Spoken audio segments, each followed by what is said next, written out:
In the year of our Lord, 1827, a great part of East Africa constituted a formidable empire under the rule of one man, Shaka Zulu. Only one mighty kingdom stood in the way of Shaka becoming the undisputed overlord of Africa, that of Ngoro of the Masani tribe. As was his custom before declaring war, Shaka sent an ambassador with this ultimatum. If Ngoro would yield to Zulu supremacy, both nations could live in peace.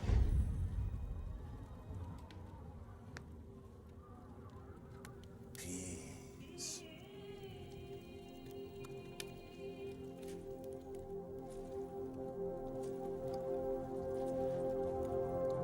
You go back and tell your king, Shaka, that he has greatly underestimated Ngoro's appetite for power. You go back and you tell him. No. Come closer. I may have a more compelling way of making my point. Zulu leliphezulu.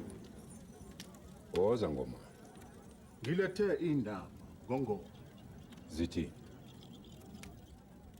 Unfortunately, as is apt to happen with heads of state, the ambassador lost his own.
But in Zulu they call me uneasy, which means the healer, for I deal in medicines for the body and soul.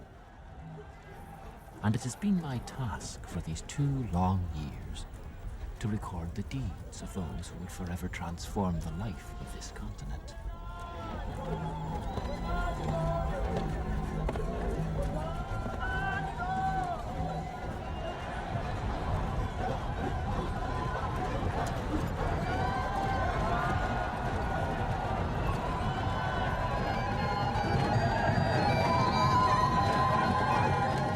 We had come here, I, 5 men with whom I share my extraordinary portion in life, as messengers of King George.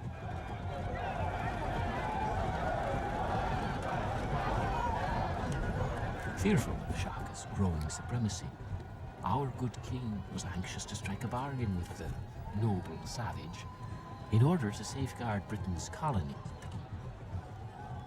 Yet we, who had come here to defend our way of life, were eventually bewitched by another.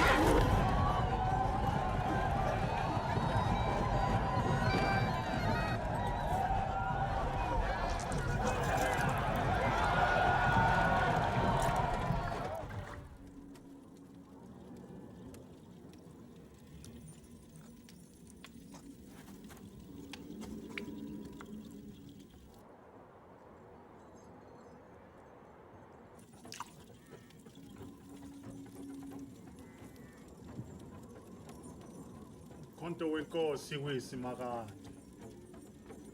We were drawn to the brilliance of that power like moths to candlelight. Come win cozy. Tom hosted. Attila. John Cade. Come to win cozy. Isaacs. Captain Farewell, called by the Zulus Thabana.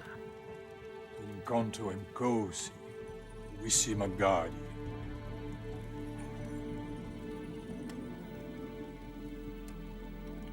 And I.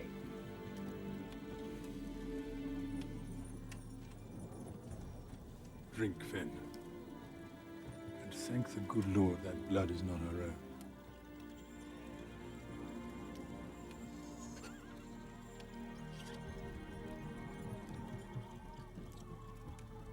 Inconto went cozy.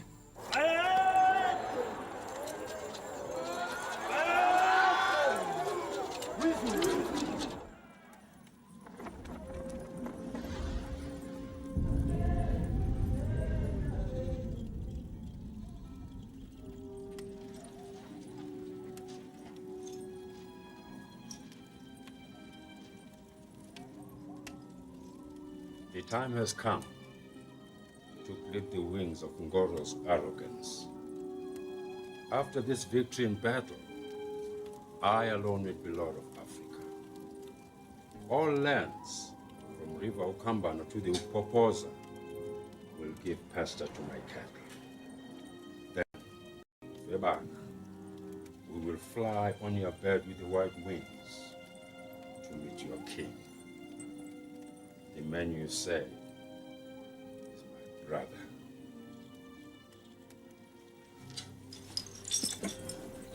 Gods, the two of them.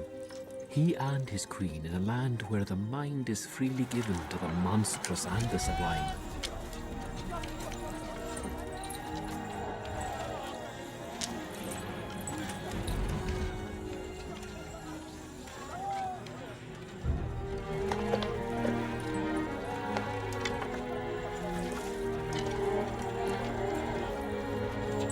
And words can scarcely describe the cowering masses that huddled in their shadows. In an eerie stillness, broken only by the sound of Shaka's bewitching ivory tassels.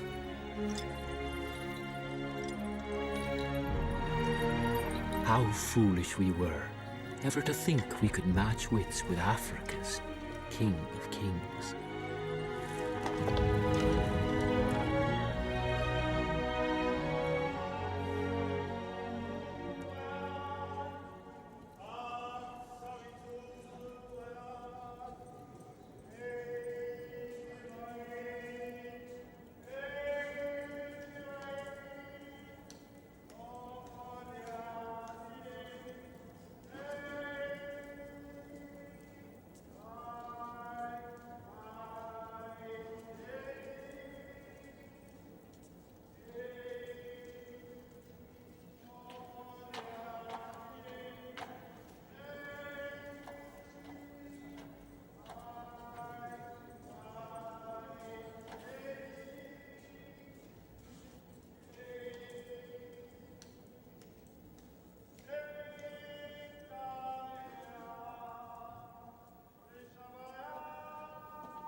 Captain Prentice!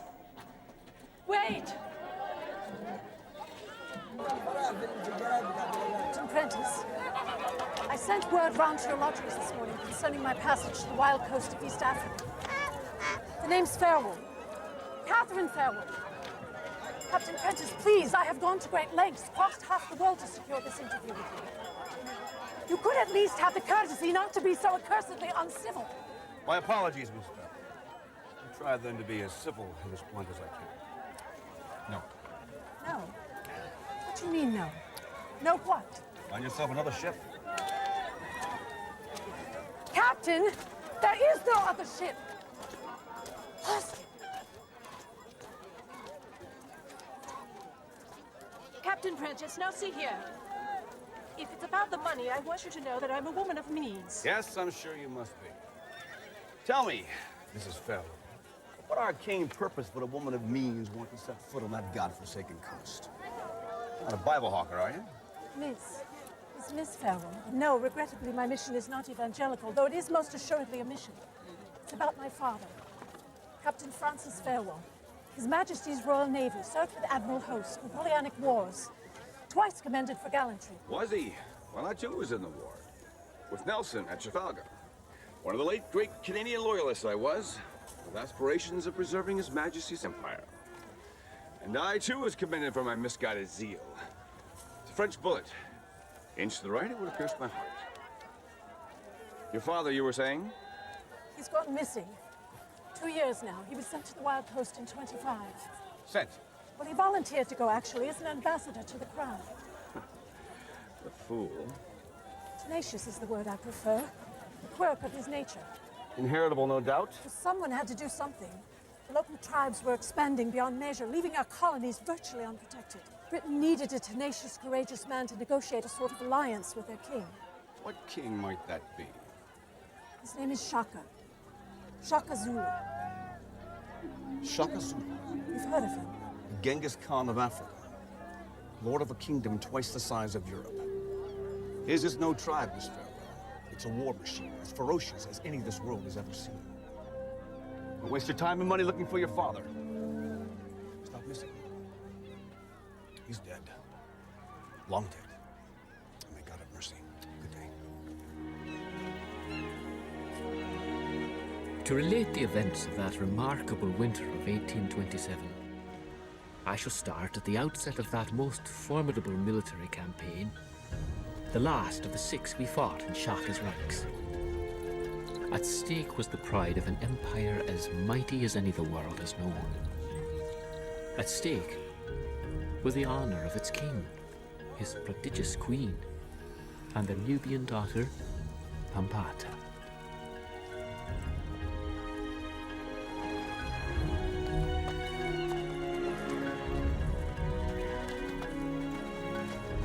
The last, I say, for even those of us who came out of it alive would die to what we were.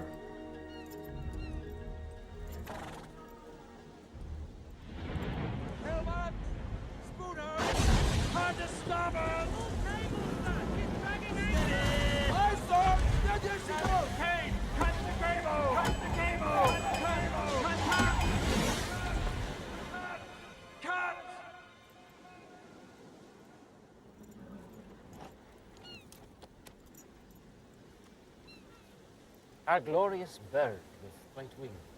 You know what I've been thinking, Francis? About us and the colonies. No, Finn, what have you been thinking about us and the colonies?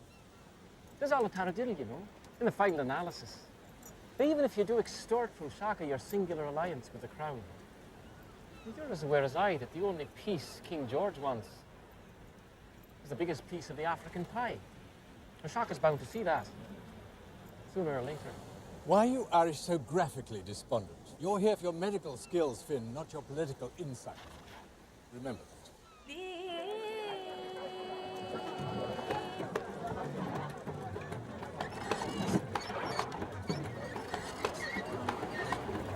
Morning, Miss Farewell. My father is alive. Morning, Miss Farewell. Alive and stranded. I know he is. Hear me? Never just die unacknowledged. It's not in his character. Dying is not a blemish of character, Miss Farewell. It's an inexorable actuality of life, especially in the proximity of one such as Shaka. You back yet? Tribes in the outlying areas of the Zulu Empire speak of Shaka using a log that spits fire. When are you gonna fix the creaking, Hawkins? I see. A cannon, Captain Prentice. Shaka himself would never use such a weapon. The Zulus believe it's dishonorable to kill from a distance. Shaka would never use such a weapon, but he would let the whites use it for him. He would, and he is. The devil you know all this. I made it my business to know it. My father raised me to be consequent. Well, your consequences scored a point, Miss Farewell. Cannon makes sense. Doesn't mean your father is alive. He had a crew, did he not? Any one of those men. Rubbish. I know those men. If my father had been killed, they never would have stayed on to serve Shaka. I offer you 200 sovereigns, gold. Spare your greed, Hawkins. It's a matter for the Colonial Office, not ours. It's precisely the Colonial Office that sent me to you. Typical. Given up on their own man, have they? That is why I cannot. I must persist where others have given up. It's the farewell way. You know, if I'm the judge your father spunk from your own, there might be a chance he's still out there.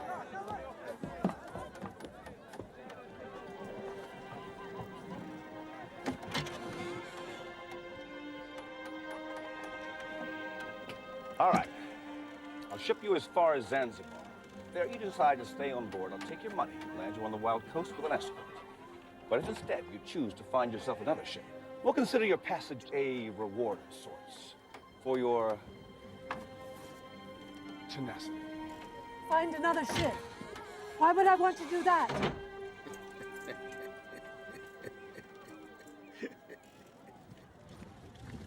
After 4 weeks' march and 1,000 miles, we finally reached the northernmost borders of Shaka's empire.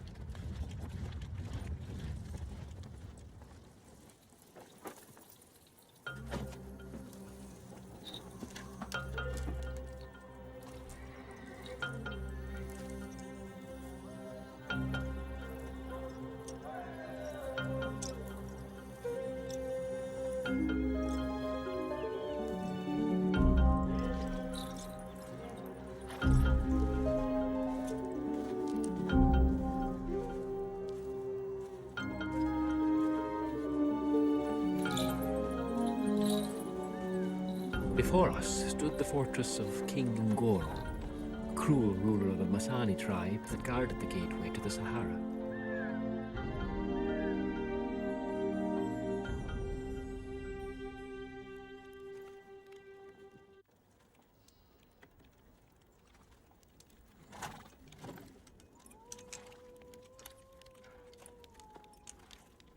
The task I had taken upon myself to chronicle the events of those remarkable days often left me in wonder of the complexity of men's souls.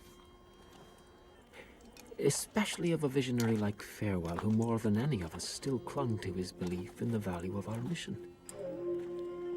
Yet even he could scarcely be blind to the paradox. We, Britain's ambassadors of peace, had turned into mercenaries, wielding our swords in Shaka's service against enemies of his own choosing. Such had become our pride, our folly, and our fate.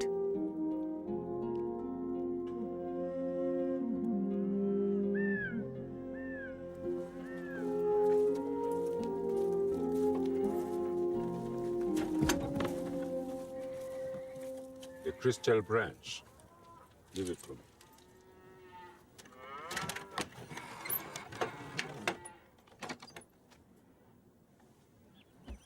How distant the memory of when first we arrived and made the acquaintance of this prodigious African titan. I recall feeling at once thrilled and terrified. Not unlike Marco Polo, I suspect, at the court of Kublai Khan.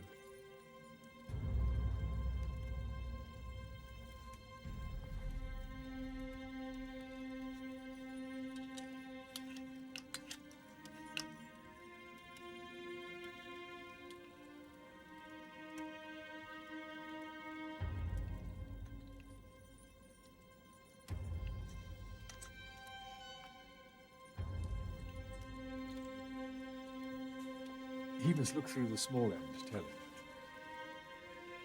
Mugula.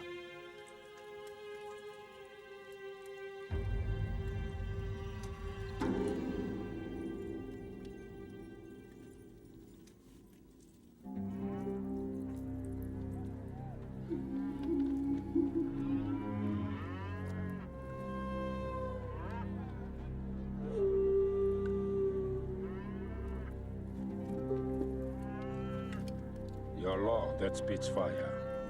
Can it penetrate that? It can, Baba.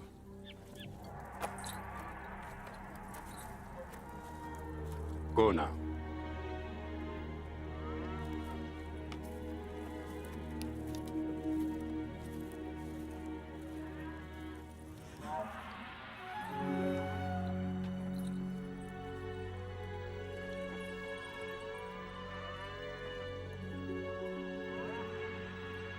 They are like the acrid bird, stealing scraps from the back of the rhino. Men cannot steal what is given to them freely, my queen. So it is true.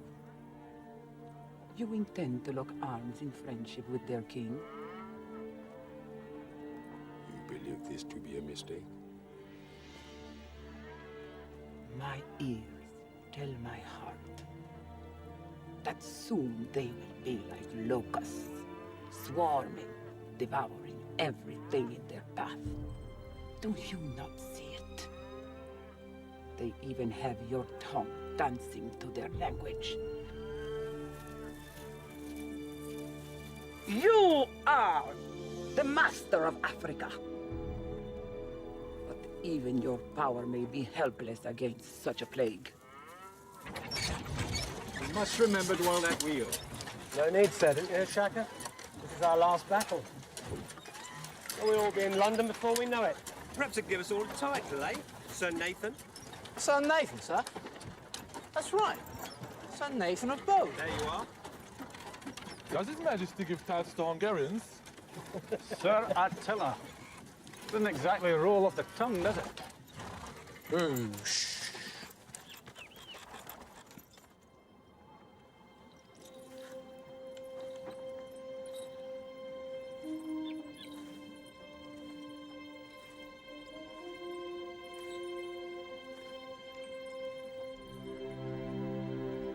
I give you this victory, my queen. May the blood of my enemy form a river at your feet. Jovugas.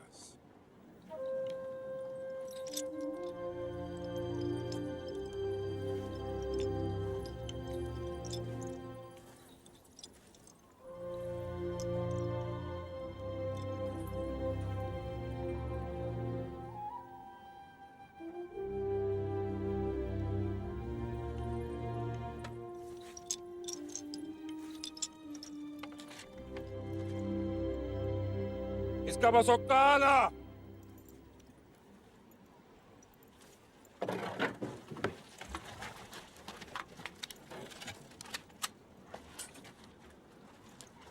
Ready? Go!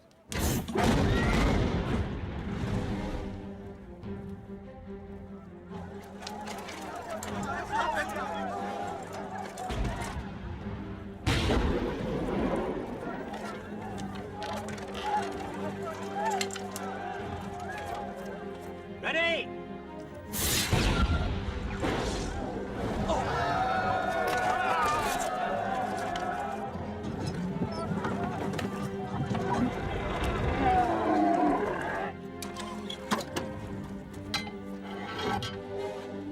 Ready?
Dead center. It doesn't make sense, does it, sir? Dying in somebody else's war. No more sense than dying in your own war, John.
though the battle was ours, the vanquished king escaped, cheating Shaka and his queen of total victory.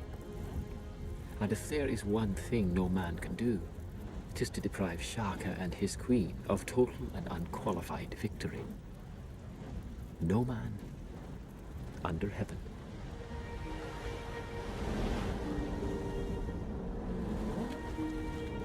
On the highest men!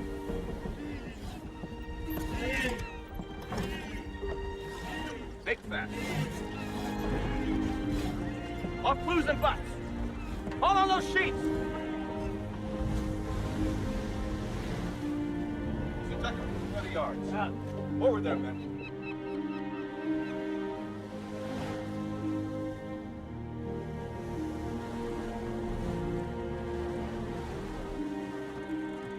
Wind's gone so-so, sir. And she's clearing something lovely. Clear away the mainsail. Starboard to helm. Away 4 points. Aye, sir. Port to starboard.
That's lovely. What'd you call it? Dumb as a beetle. Oh, Jeremy is. He can't talk. Except with his fiddle. I think he's very eloquent, Mr. Hawkins.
Those are the racks for the wild ones, Mom.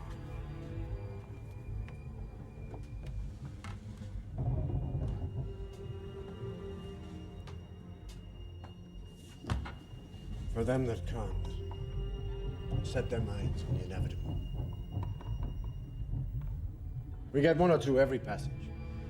I've yet to see a one make it alive. So, primitive fear seems to eat them up inside, if you get my meaning. Name's Rasmussen.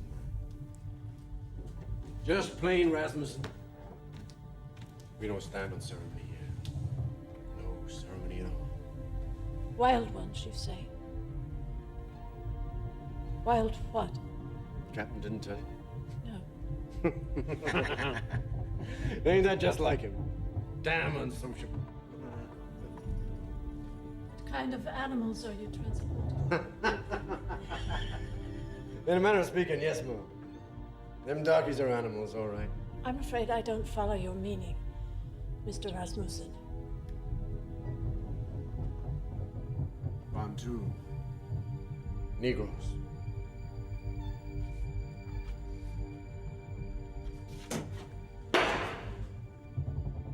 Men are stowed there. Women here. Children on top.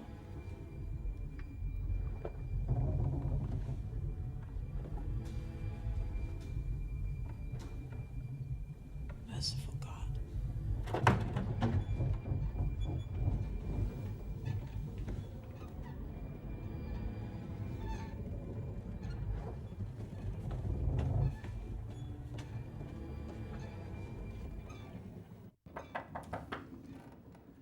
Come in.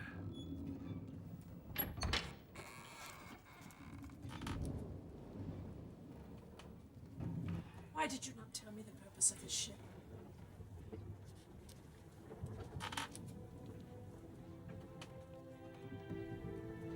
I truly doubt, Miss Farewell, there's a man alive who can tell you something you don't wish to hear. Slaves, Captain. I wouldn't have thought you capable of that. How could you possibly know what I'm capable of? What obscure desires move my passion, my conduct, my follies? How could you hope to know? Why in God's name would you want to? Why, indeed. I find it intolerable, though, that Whitehall would think me so desperate as to book me passage on a slave ship. You passed judgment on me because I barter flesh and blood for the coin of the realm. Yet, is that not what our King George has done in all the wars? Trafalgar, Lisa, Guterres. Barter the flesh and blood of men like myself and your father for the self-same coin? Captain, you violate the honor of the men who died in service to their country. There's no honor in dying, Miss Farewell. Just a deep, dark, desolate grave, which Monday's hero is Tuesday's traitor. Whole world's a slave ship, Miss Farewell. It has been since man first realized men were for sale. It's just a matter of who's in the quartermast and who's in the hold. As indicated earlier, you're altogether free to disembark in Zanzibar and go your way, long before your spirit can be vitiated at the sight of my unfortunate cargo. That I will.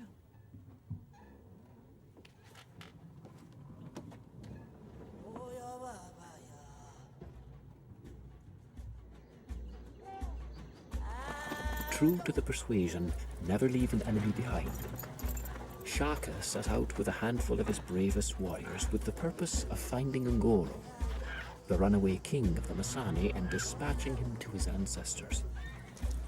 With him went Farewell, Halstead, and Isaacs. It was decided that I would return to the Zulu Citadel to remain in the service of the Queen. Being given to fits of apoplexy, the woman was in need of my medicines. True as that was, I must confess that I felt odd going back there alone, the token representative of our culture, a hostage to fortune. Pampata also joined her father. Destined to succeed Shaka as ruler of his empire, she had to be trained in affairs of state and questions of honor. And dispensing with Ngoro was very much a question of honor.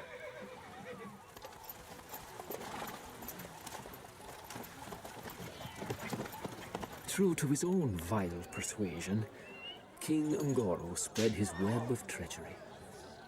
Like Judas with the Pharisees, he sold the King of Kings to the High Priest of Slavery, an American named Cowley.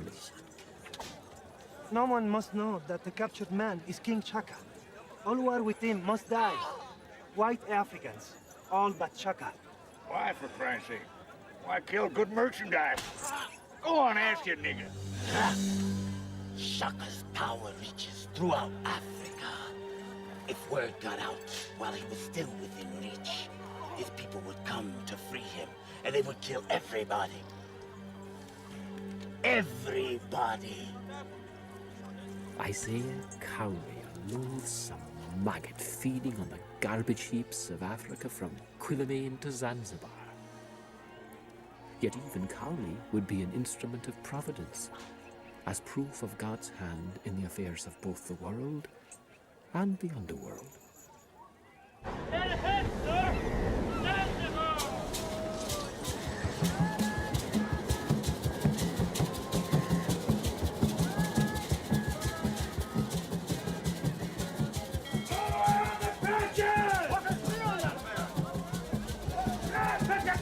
shot!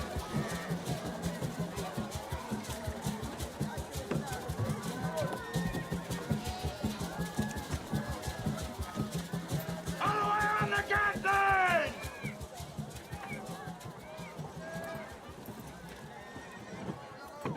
Make ready to spank her! Make ready to make them tough down! Tide's moving out, sir. Let's quick berth before we're grounded. Hawkins, would you help Miss Farewell bring her letter to shore? With pleasure, sir. Jeremy, keep an eye on the cargo.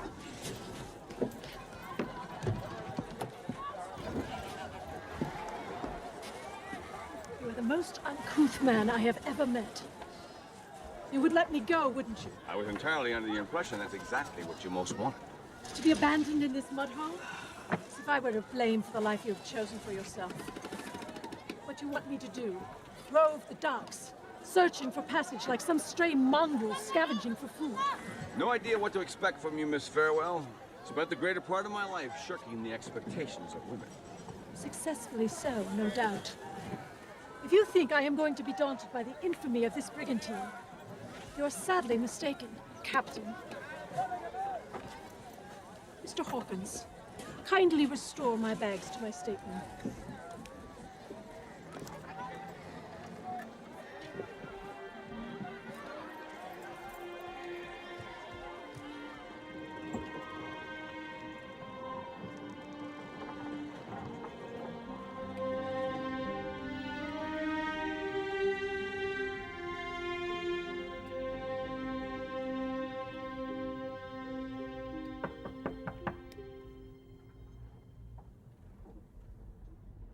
Captain Prentice.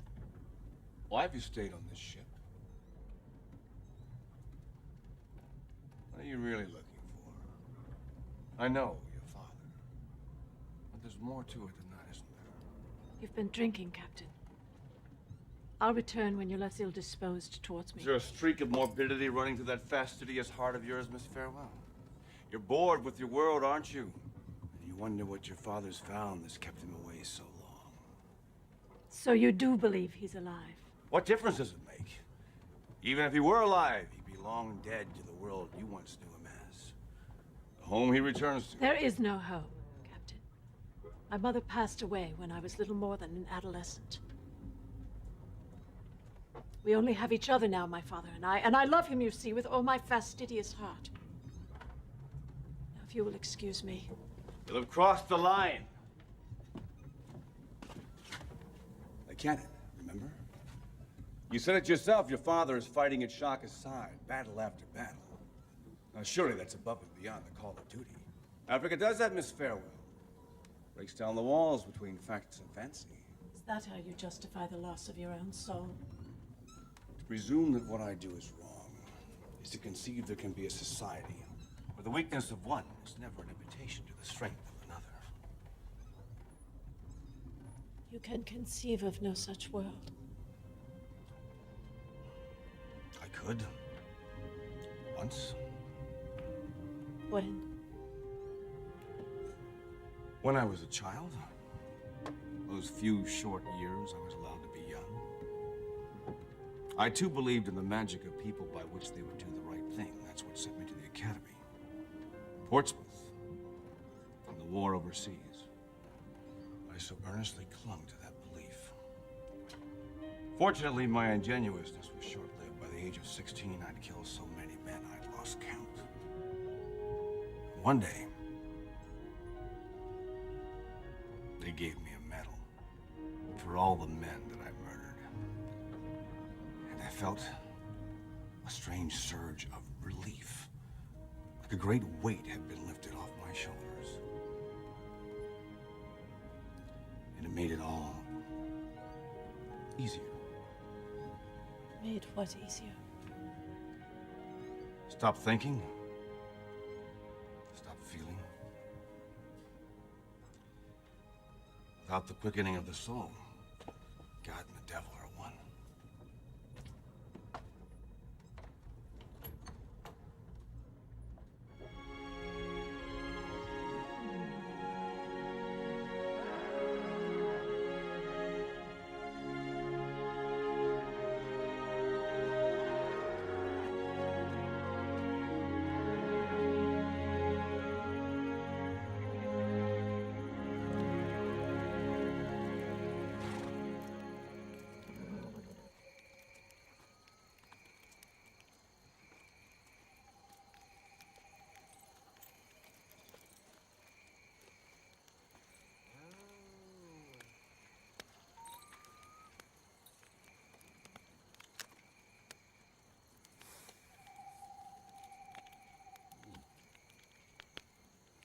My scouts tell me that Ngoro has been joined by 4 men.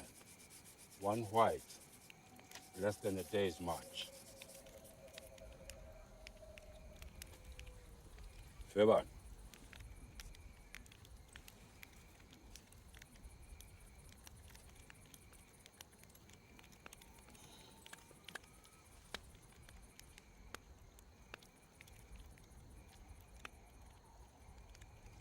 Is the sky so beautiful in the land of your King George?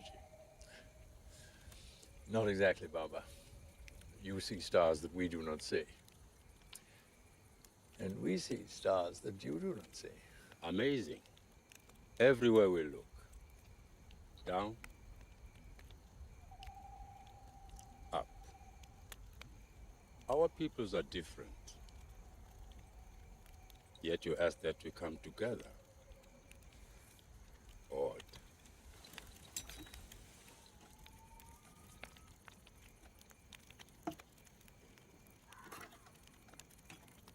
This nation you speak of, the fruit of our alliance, who would govern it? There would be representatives sent out from our king, who, together with you, would deliberate, make laws, see to the needs of the people. Your people would know the needs of my people? We would learn each other's needs. I see.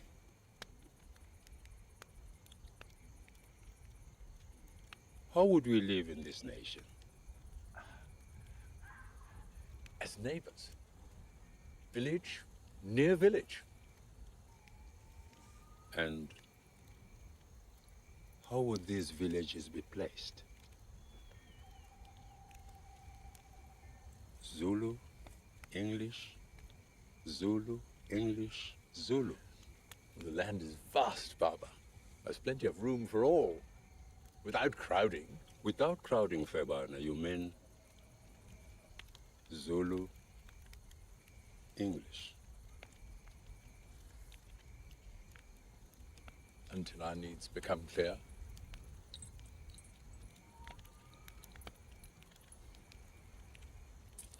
I see.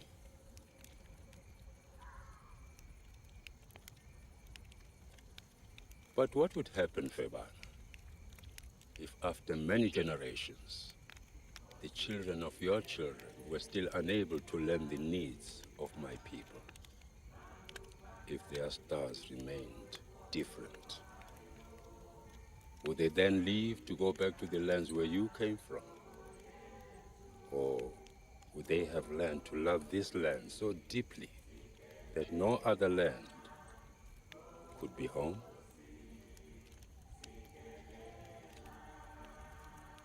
What would happen, Febana, if this land, without crowding, became crowded? Which of those unborn children would then be called African? Yours or mine?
Shaka.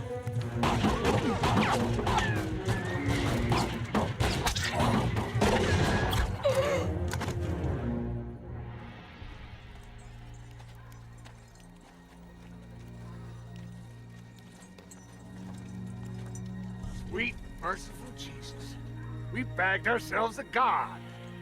Even in my Black Apollo. You're gonna make Cyril Cowley a very rich man. Chain the bastard. ابن الكلب. خذوه! خذوه! And under cover of darkness, the darkness came. For both Shaka and his queen, who though hundreds of miles away, shared her lord's plight and the empathy of love.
The others? Dead. All dead. Shaka? Arab slavers. Where will they take him? To your world? No, Pemplata. To another world. Beyond the Great Western Ocean. And will they kill him? No, they will not kill him. Their death will seem most seductive. Especially to one as proud as he. Tom, you must save him. Save Shaka? Francis, isn't it in the best interest of our mission that Shaka is out of the way, gone? Although unholy the solution. Tom, you surprise me.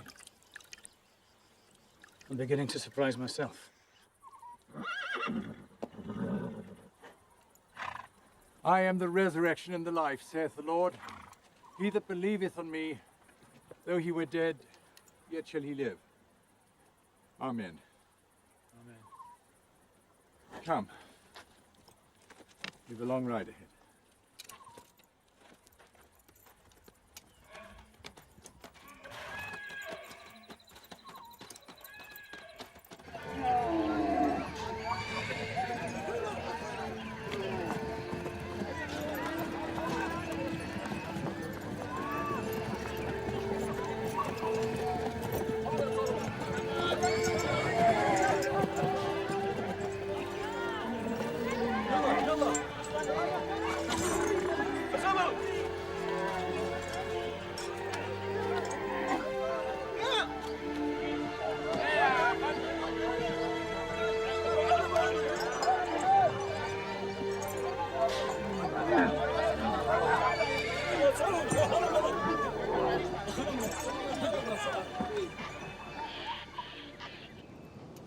With young Isaac's gone, there were 3 of us left, and while I remained a virtual prisoner at the Citadel, they crossed the uncharted wastelands of the Zambezi, heading for Zanzibar, the central meeting point of all slave caravans in the region, the largest slave market in Africa, the place where Shaka's captors had most likely taken their prize catch.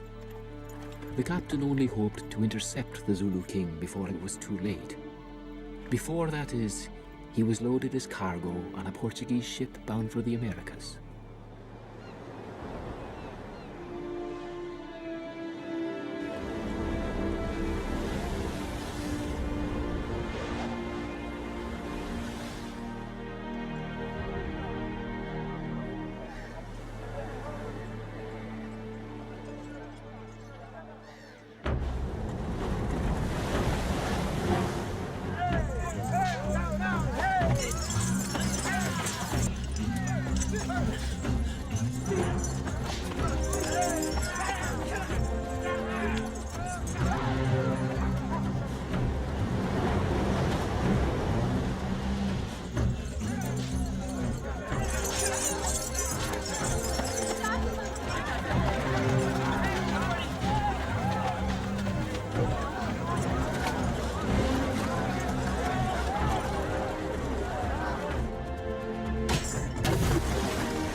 Apprentice.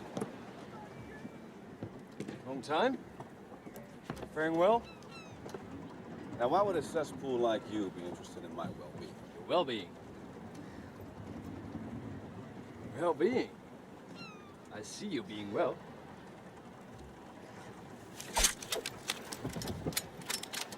I'd advise you to keep your distance before I blow a hole in you, mister.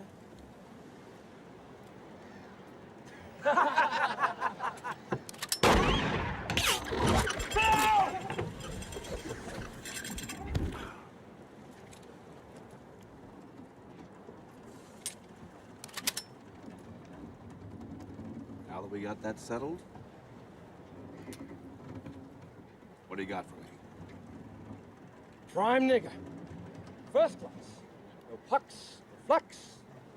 Clean as a whistle. Bring him on board. Bring him on!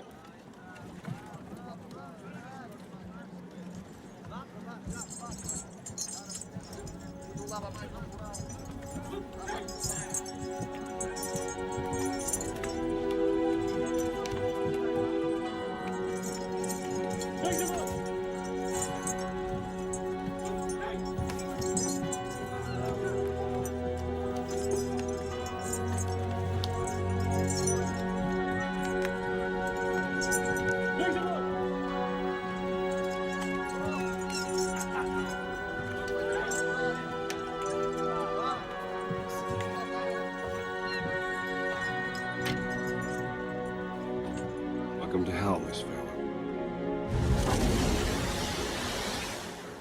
Take the cable on the port anchor. I want a dead stow on that ship! Get a man aloft on the port. Aye, sir.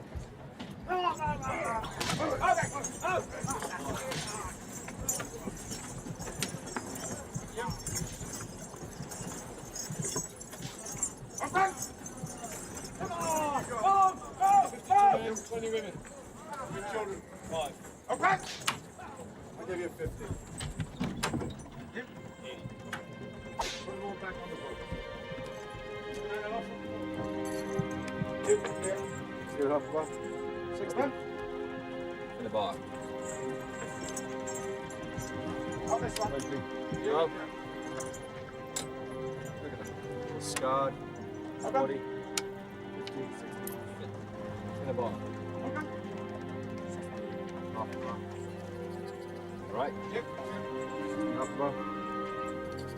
Okay. Okay. Go for it. Go. Very much.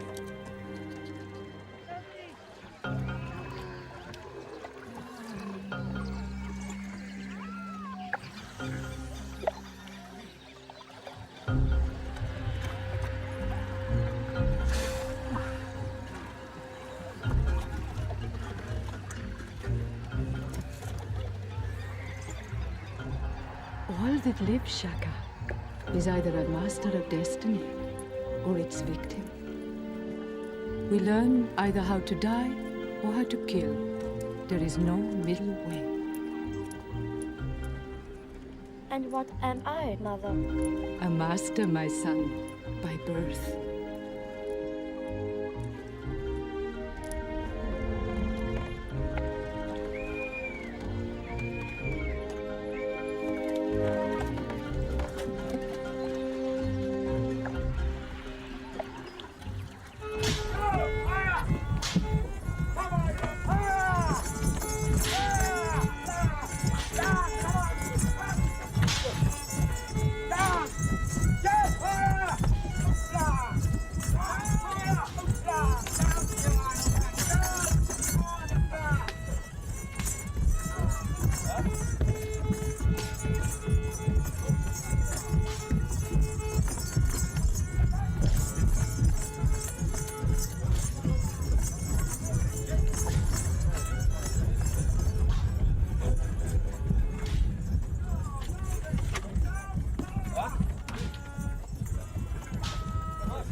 The exercise helps them retain full possession of their limbs. If they go lame or flaccid, they'll fetch us nothing in the Americas. I do what I must within the realm of what's afforded me. And mercy, Captain. Is that not afforded you? There are children on this ship. There's one young girl. She cannot be more than 13. What would you have me do?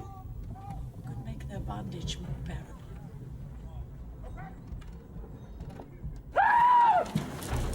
Come on, you're an action. Come on now.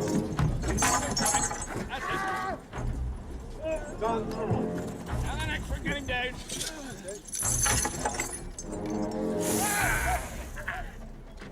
Another girl. Not the children. You have many, sir. I mean, they didn't mark.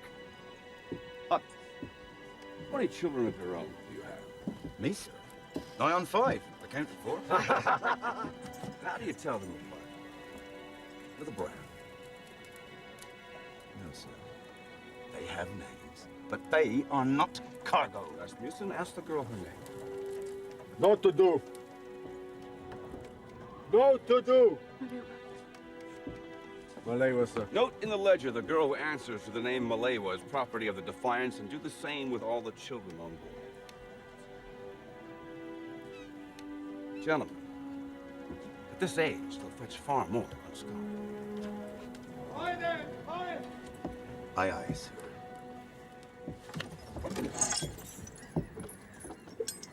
Aye, aye.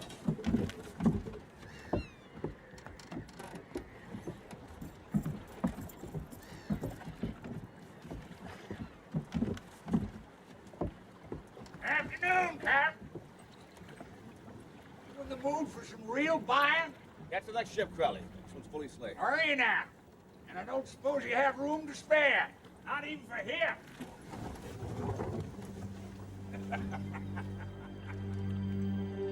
Y'all look as though you seen a goat.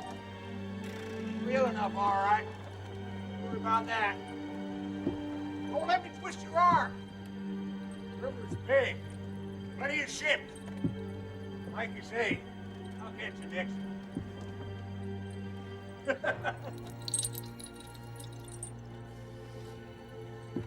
All right. Let's have a closer look.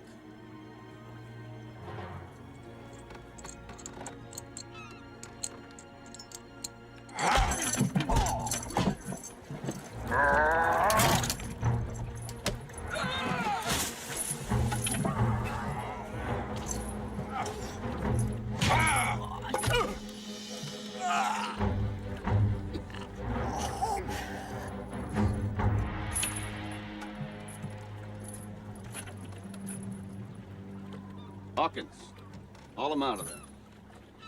He can't swim. Aye, aye, sir.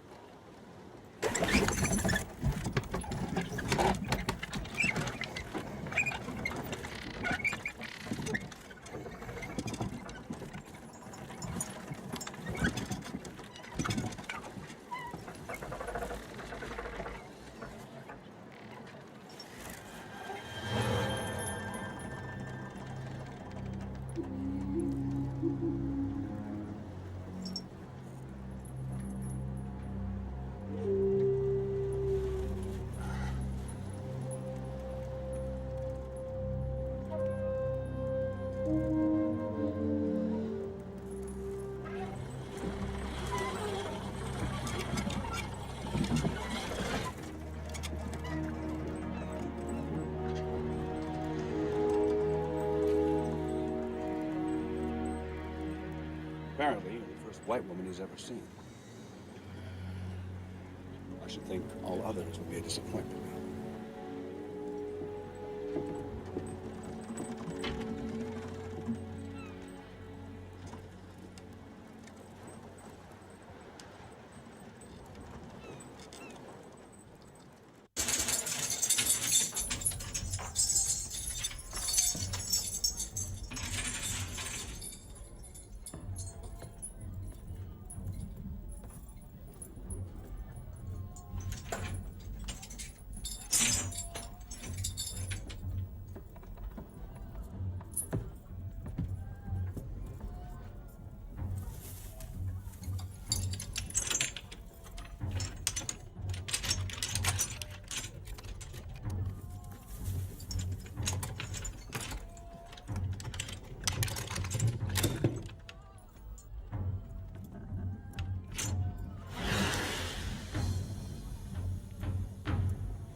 Ready to make sail.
The ivory tassels were very eloquent, and the cowardly Farango was easily coaxed to relate the sad story of Shaka's captivity aboard the Defiance. It now became imperative for Farewell to intercept Mongo's ship, but a speedy vessel was needed, one that could outsail the Defiance. A brief inquiry among the locals soon made it clear that the only ship in Zanzibar equal to this task belonged to the Sultan himself, a man of sharp intellect not easily given to indiscriminate acts of charity, especially toward the British. It would take all of Farewell's gentle persuasion to coax the powerful Arab into lending him his cherished schooner.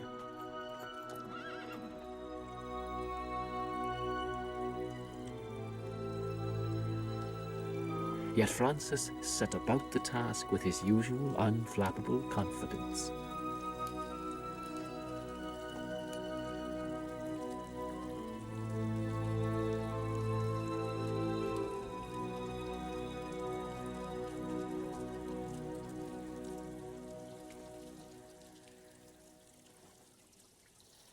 Tea? Shukran Jazilin, Miliki. You speak the language of the Quran? I spent some time in the colonial office in Cairo. His Majesty was somewhat disquieted by the expansionist disposition of the Ottomans. I was entrusted with the unenviable task of protecting Britain's trade routes to the Sudan. Did you? If I had, Your Excellency would not be so lavishly installed on the east coast of Africa. The Ottoman Sultanates proved quite enterprising. As have the British. Take you, for instance. Getting past my guards, I mean. Many more intrepid men have perished in the attempt. Who are you? And what do you want? Captain? Farewell. Francis George Farewell. Do you know Shaka Zulu, Your Excellency? That barbarian, of course. Well, as we speak, Your Excellency, that barbarian is captive on a Portuguese slaver heading for the Americas. If my information is correct, he was captured not a day's journey from your sultanate. By Arabs, Your Excellency, your own people. All cultures have their black sheep, Captain. Therein lies the value of compassion. There can be no light in the absence of darkness. Take your crusades, for instance. Pure darkness, that was. Why else would Christians have slaughtered so many of our children in honor of a prophet who was nailed to a tree in praise of the innocent? And it is in defense of those innocents that I am now here. When the Zulus learn how and where their king was enslaved, 150,000 warriors will rain on this coast like a monsoon shower. You are a messenger of doom, Captain. You realize it is unhealthy for a British officer to dispense ill-fated kismet without a solution readily at hand. I trust you have one. I do, sir. Let me have the use of one of your schooners and crew. With a bit of help from the Westerlies, I should intercept the brig within a few days. Intercept? A Portuguese slaver? I know those men, Captain. They do not readily relinquish cargo without argument. This one will. The brig's captain is a British colonial, trading under a Portuguese banner. The penalty for British subjects caught slaving is death. Death by hanging. Trust me, Your Excellency, there will be no argument. But of course, why should you believe a word I say? Just look at me. That, my dear Captain, is your most convincing argument. You British are customarily known for understatement.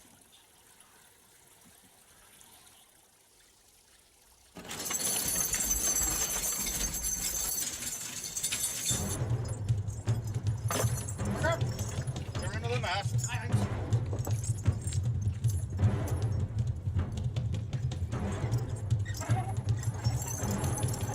All right, pitch up the others. Let me there! Come in!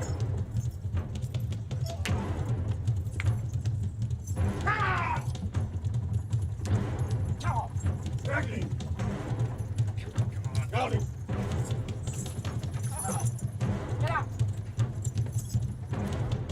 Come! Come on! Deadly! Come on! Deadly! Deadly!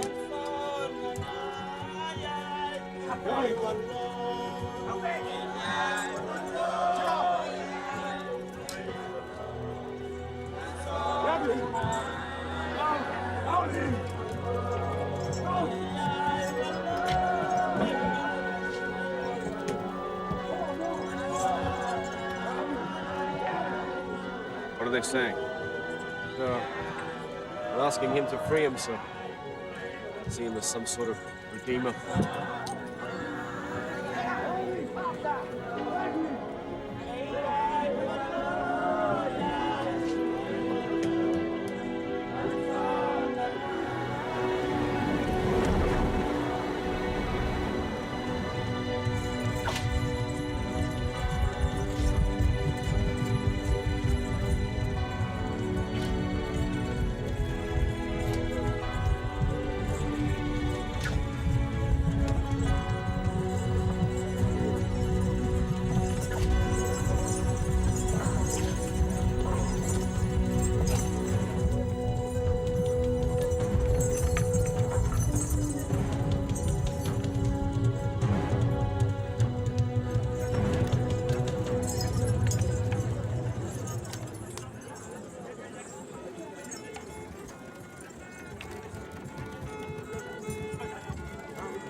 Eat.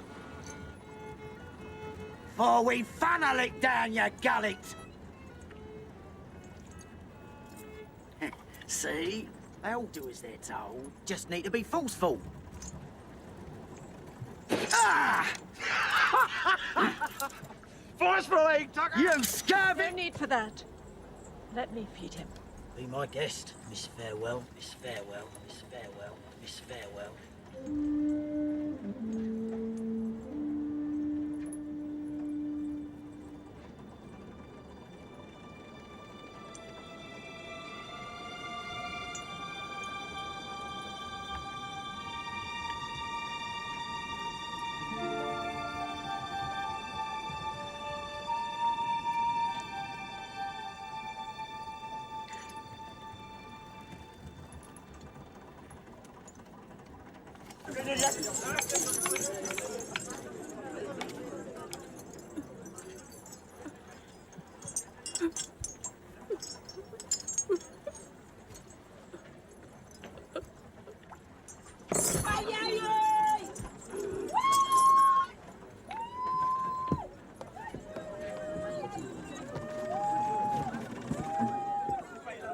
Milewa? She's bleeding! It's the flux, man. Burns right through him, it does. Like a short fuse. Flux, this child has been beaten and raped. She's bleeding to death. Who did this? Who did this? He knows. Rasmussen. Ask him if he knows who raped the girl. Obane bolalelo. Obane bolalelo.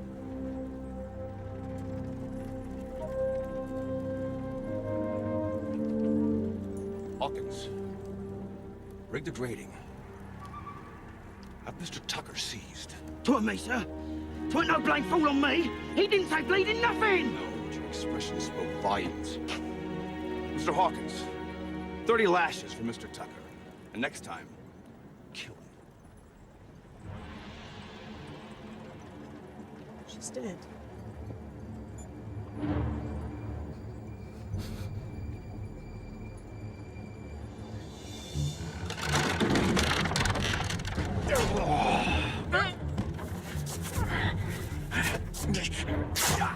He's from top, sir.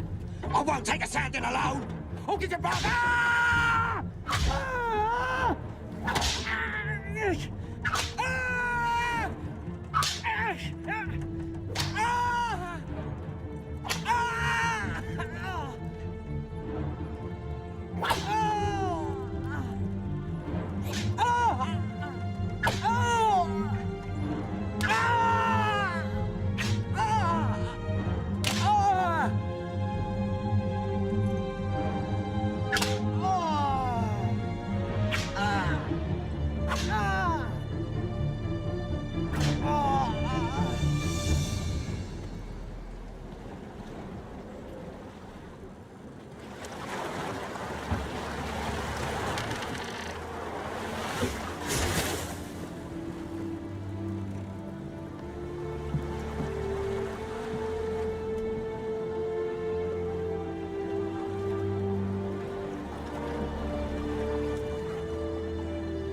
With the benefit of his charm, Farewell had easily secured the use of the sleek vessel of the Sultan of Zanzibar, and with his companions Halstead and Pampata, he took off in pursuit of the Defiance, plying speedily through the waters of the Indian Ocean down the coast of East Africa. And the captain knew he didn't have long. In a day or two, the slave ship would have cleared the wild coast, veering round the Cape of Good Hope in the direction of the Americas. Time was of the essence.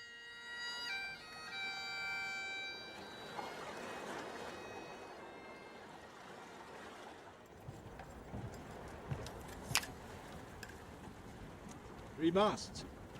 Square rigged. Bearing on a course to weather the Cape. That's our bark, all right. Karim, shake out every last reef. Crack on all the sail we can carry. I want to be alongside that bark by sunrise tomorrow. يلا يا رجال ابحروا ابحروا. Begging your pardon, sir, but I've been thinking. Wouldn't it be best to let Shaka go? There's little chance of an alliance now that he's seen us for what we really are. What we really are? What we are is Plato, Newton, Shakespeare, Marlowe. What we are is thousands of years of collective insight, enlightened culture. What we are